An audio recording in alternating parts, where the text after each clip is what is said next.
This coming Tuesday, the 27th of June 2023, corresponding to the 9th of Dhul Hijjah 1444, we will witness one of the greatest days. We will witness one of the most momentous days. We will witness one of the most consequential days of the entire calendar year, and that is the day of Arafah. Let me tell you something about this day, the day of Arafah. Something that is not often spoken about, something that is not often highlighted and expanded. On this day, this coming Tuesday, the day of Arafah, Allah, He will do something. He will do something special. On the day of Arafah, Allah will do mubahat. What do we mean by mubahat? On the day of Arafah, Allah will boast. Allah will be so pleased, so full of pride, that He will start boasting about individuals and groups from amongst the Muslims. The Messenger of Allah sallallahu alayhi wasallam, he said, ما من يوم أكثر من أن يعتق الله عز وجل فيه عبدا من النار من يوم عرفة. He said that there is no day on which Allah frees more people from the hellfire than on the day of Arafah. Let's pause here for a moment. This means that outside of the day of Arafah, Allah is freeing people from the hellfire. Every single day, Allah frees people from the hellfire. But on the day of Arafah, He frees the most people. On the day of Arafah, Allah frees more people from the hellfire than any other day. And then the Messenger of Allah sallallahu alayhi wasallam, he continues with the hadith, and he says, وَإِنَّهُ عَزَّ وَجَلَّ لَيَدْنُو ثُمَّ يُبَاهِي بِهِمُ الْمَلَائِكَةِ. And that on the day of Arafah, this coming Tuesday, Allah will come, He will come close, and He will yubahi, He will start boasting about the people that He has freed from the hellfire. So let's break this down. On the day of Arafah, this coming Tuesday, Allah, He will descend. He will descend to the lowest sky, the sky that is closest to us, the sama ud-dunya. And He will descend during the day. And this is something very rare. Allah only descends during the daytime on very rare occasions. And not only will He descend to the lower sky, but also the malaika, the Ahlus Sama, the inhabitants, the angels that occupy all of the skies, all seven heavens, all seven skies, they will come down, they will descend and gather in and around the first or the lowest sky. And all of them, they will look towards the earth. They will look specifically, or more especially, towards the place of Arafah with eagerness, looking forward for the spectacle of Arafah, looking forward to the spectacle that is Arafah. And once everyone has gathered, once everyone has taken their places, the spectacle of Arafah begins. The pilgrims, the Muslims at Arafah, they begin their worships. Some of them, they will be in tilawah. Some of them, they will be in dhikr. Some of them, they will be in qiyam, in ruku', in sujood. Some of them, they will be in dua. They will be in conversation with Allah Jalla Jalaluhu Subhanahu wa Ta'ala. And as all of this is taking place, Allah will begin to speak. And not only will He just speak, but He will be so pleased. He will be so happy. He will be so proud and full of pride with what is happening on this day and who and the people that are doing these acts. He will be so proud that He will start doing mubahat. He will start boasting about these people. So he will boast to the audience that have gathered in the skies, the angels, and he will boast to all of them about the Muslims. He will say, look at them, look at this one, and look at that one. He will say, as for this one, what is he saying? Tell me what he is saying. And this one, tell me, what is she doing? He will boast to the angels saying, as for this one, he made this sacrifice and that sacrifice. And this one, she had to overcome that obstacle and that obstacle. And this one, do you know he is doing this good deed right now? He will then go on to do this and that good deed, this and that achievement, this and that great feat. And as for this one, Allah Jalla wa Ala, who will boast, saying, this one, I have forgiven her. This one, I have accepted her deeds. This one, I will reward her. This one, I have given her my kingdom of paradise.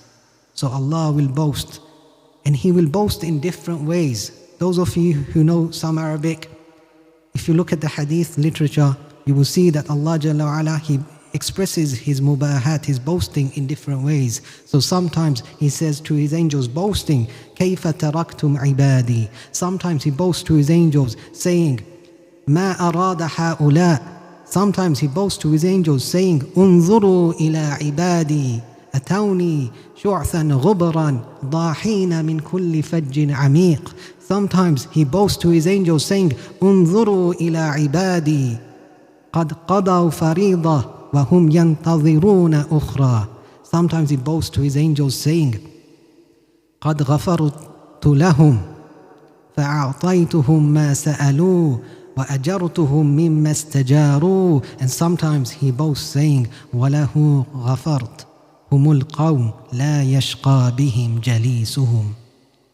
So Allah will boast, and He will boast in different ways, and He will boast to His angels, talking, telling them about His slaves, about the Muslims. So He will boast, and the way He boasts is that He will tell them about this Muslim or these Muslims, who they are, what they are doing, what they will go on to do, the great feats and achievements that they will go on to do. He boasts about them, telling them what they have earned of His mercy, what they have earned and attained and gained, acquired of His forgiveness, of His treasures, of His generosity. This is how Allah Jalla wa Ala, He boasts.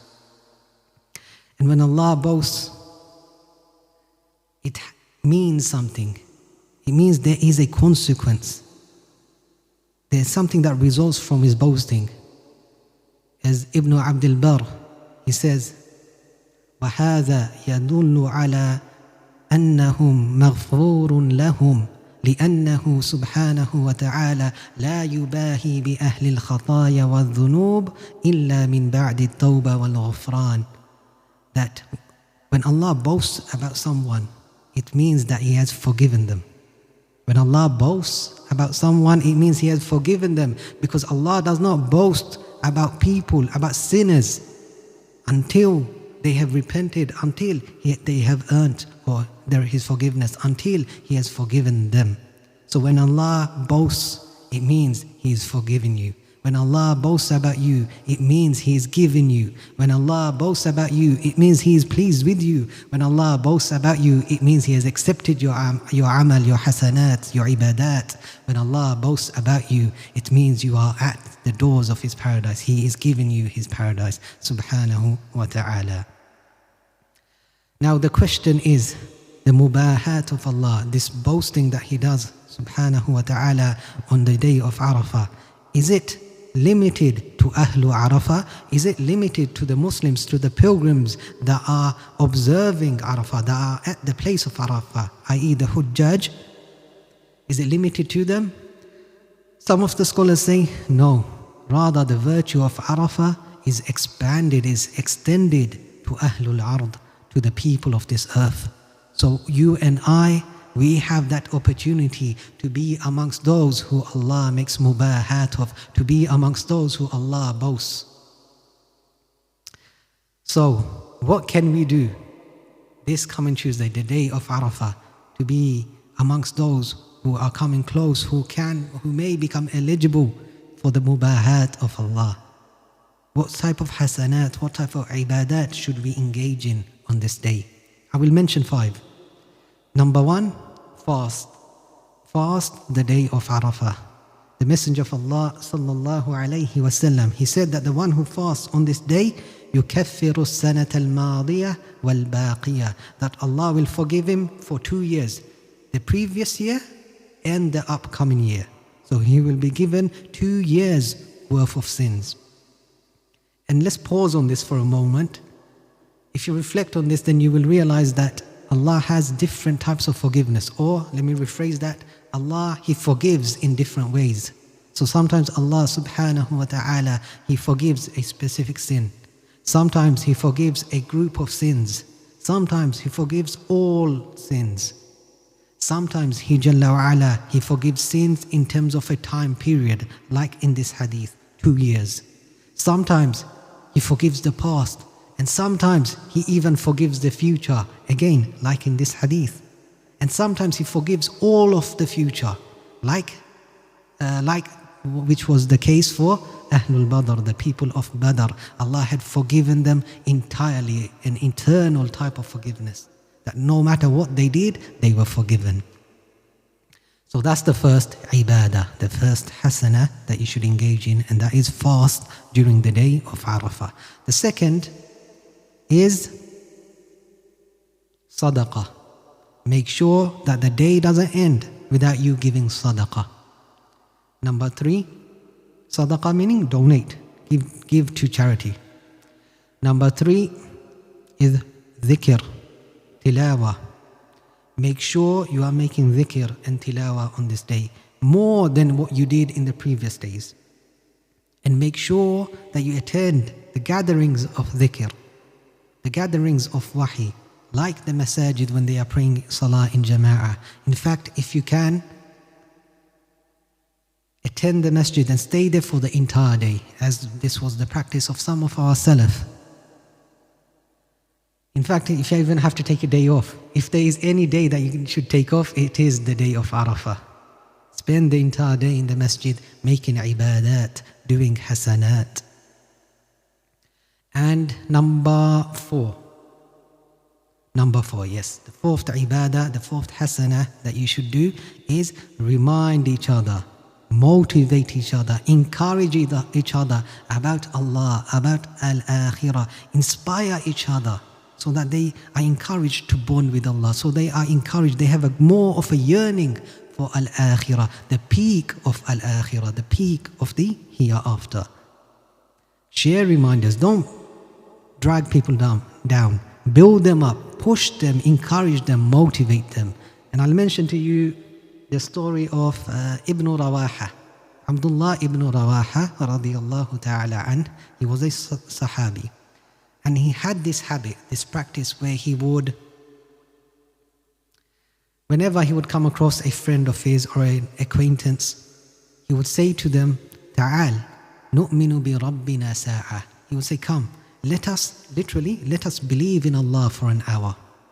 Meaning, for a short period of time, come, let us worship Allah. Let us do something that brings us closer to Allah, that motivates us, that inspires us to yearn for Allah and yearn for Al-Akhirah, that makes us better. And so he had this habit. And one day, he came across someone, perhaps an acquaintance of his, and he said the same thing. He said, Ta'al, nu'minu bi rabbina sa'a. Come, let us believe in Allah for an hour. And this man, maybe he wasn't familiar with Abdullah ibn Rawaha. He was a bit annoyed. He went to the Messenger of Allah sallallahu alayhi wasallam, and he complained about Abdullah ibn Rawaha, saying, "O Messenger of Allah, this man Ibn Rawaha, he's saying to believe in Allah for an hour. What about the rest of the day? What's wrong with him? I think you should have a chat with him." And then the Messenger of Allah sallallahu alayhi wasallam, in one narration he smiles and he says, "Yarhamullahu ibn Rawaha. May Allah have mercy on Ibn Rawaha. Innahu yuhibbul majalis." Because verily he loves the gatherings of dhikr. He likes these types of gatherings where he and others are worshipping Allah, where he and others are motivated and inspired to come closer to Allah, to come closer and yearn for the akhirah. He loves these types of gatherings. And then the Messenger of Allah continues and he says, these are the same types of gatherings. These gatherings that Abdullah ibn Rawaha organizes and facilitates and makes. These are the gatherings that تَتَبَاهَى بِهَا الْمَلَائِكَةِ, that even the angels, they boast about. They talk about Abdullah ibn Rawaha and these gatherings that he creates. These gatherings of dhikr, these gatherings of remembering Allah, learning about Allah, the Sunnah, the Messenger of Allah ﷺ, coming closer to Allah, about Al-Akhirah and so on. These are the gatherings that the angels talk about. Not only that, they even go up to Allah subhanahu wa ta'ala and they boast to Him about Abdullah ibn Rawaha and the gatherings that he makes. So number 4, inspire each other, motivate each other, remind each other about the day of Arafah, and even outside of the day of Arafah, encourage, motivate, build each other up. Finally, number 5, dua. Make dua and dua and dua, lots of dua. This day is entirely dua. The Messenger of Allah sallallahu alayhi wasallam, as a pilgrim, he spent the entire day from Dhuhr all the way until Maghrib, hours and hours making dua. So this day, make dua, long duas. And if your hands feel tired, no problem, put them down, rest them, but continue to speak, continue to have a conversation with Allah Jalla Jalaluhu Subhanahu wa Ta'ala. So once again, the 5 ibadat, the 5 hasanat, the 5 actions that you should engage in during the day of Arafah, the greatest day this coming Tuesday, is number 1, fast. Number 2, make sadaqah, give sadaqah. Number 3, make dhikr, make tilawa, lots of it. And attend the gatherings of dhikr. If there's a talk, if there's a lecture, go there. If there's salah in jama'ah, go there, because these are gatherings of dhikr.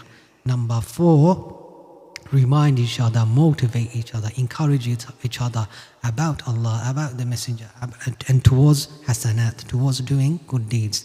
And finally, number 5, make dua, lots and lots and lots of dua. Make dua, there's enough time. Make dua for yourself, make dua for your family, your friends, your colleagues, your students, your teachers. Make dua for us, your Muslim groups, your Muslim organizations. Make dua for the Muslims of the past, make dua for the Muslims of the future.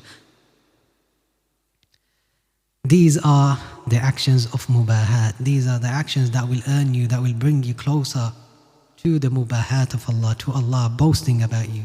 And you should have this goal, this ambition to be amongst those whom Allah Jalla wa'ala, He speaks about. That He speaks about you. Not only that, but He's so pleased with you. He's so proud of you. He has so much pride regarding you. That He doesn't just speak, but He boasts about you. He shows you off to others. And He boasts about you saying, I have accepted his good deeds. He boasts about you saying, I have forgiven him. He boasts about you saying, I am pleased with him. He boasts about you saying, I have given him the kingdoms of paradise. Subhanaka Allahumma wa bihamdik. Nashhadu an la ilaha illa ant. Nastaghfiruka wa natubu ilayk.